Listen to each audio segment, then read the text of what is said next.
Hey guys, Izzy here, and I'm about to dive into my first word. And the word that I'm choosing today is sins. And I've chosen this word for a few reasons, partly because I think it's one of the easiest ones to start to see how the system of these characters is working on a couple different levels.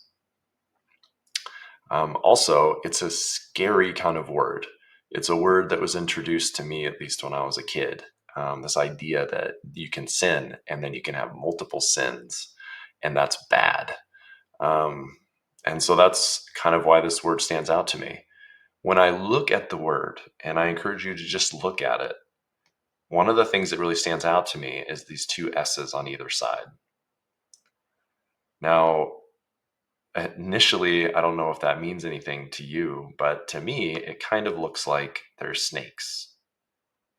And these eyes make it look pretty goofy, but this is what I'm seeing when I look at this word.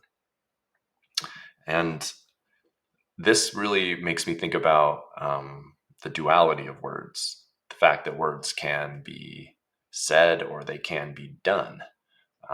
We can say the word sins, or we can go out and do sins and act in a way that is considered sinful. And this is, it's interesting because there's so much moral charge with it. Like when I look at it, I think that's bad. Uh, and if someone says it to me, I think the immediate moral inference is that it is bad. Sins are bad. Well, so why does this word evoke that meaning? Well, if you look at it, it's this idea of being in the snakes. Being in. In is the little word I see in the middle of the snakes. So, what if somebody is in the snakes? Well, I have a picture to kind of demonstrate this, so brace yourselves.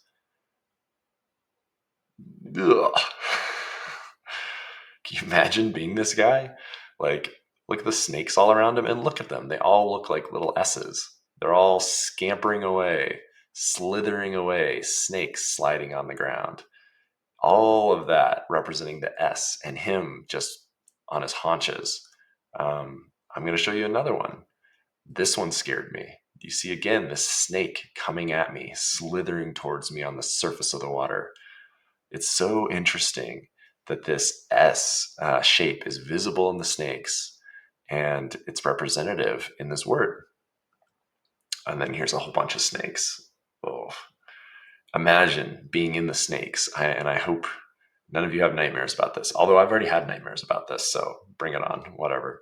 But this is what I get out of this word. If someone says this word to me, they're trying to conjure up fear. They're, they want me to be afraid. And I can almost imagine a time in the future when, saying things purposefully to scare people is seen as a bad thing. And saying words like this just to scare someone, why would you say it? What's your point with saying sins? It's to enact some sort of fear, a primal fear. Like imagine when we were, generations ago, running around outside, maybe barefoot. Snakes would be one of the most dangerous things. It'd be one of the scariest things. Poisonous snakes that we don't see that bite our foot and then kill us. And, if we lived maybe 200 years ago, I bet every single one of us would know somebody who had died of a snake bite. That's not true today. I don't think I know anyone who's died of a snake bite. But that fear is still embedded inside this word. This brings up one other point that I want to just touch on quickly, which is the idea of subwords. And so, as I pointed out, I'm still using in as a word. I'm not breaking it down into its hieroglyphic meanings. I'm just looking at the S's, but then that word inside of it, I can still use as a normal word, being in the sins. Why, or in the snakes? Why is that? Because it's something I call subwords. These are actual words. The word in, as in nine, you could put it inside nine, and all of a sudden it becomes a subword, but it on its own is a word. The same thing is true for if. You could put it inside of life, and now all of a sudden it's a subword, but itself it is a word. The same thing for or you could put it inside of lore or door or for, and it becomes a subword. The only thing I want to say about these before I end this video is that with subwords, one of the most important things is realizing that they can also be reversed. and they're still subwords. In fact, what we're going to find is that there are many, many subwords out there that aren't actually words that we can use. But once we understand that they're a subword and we learn what their subword meaning is, it opens up more ways to kind of manipulate and think about the language that we use.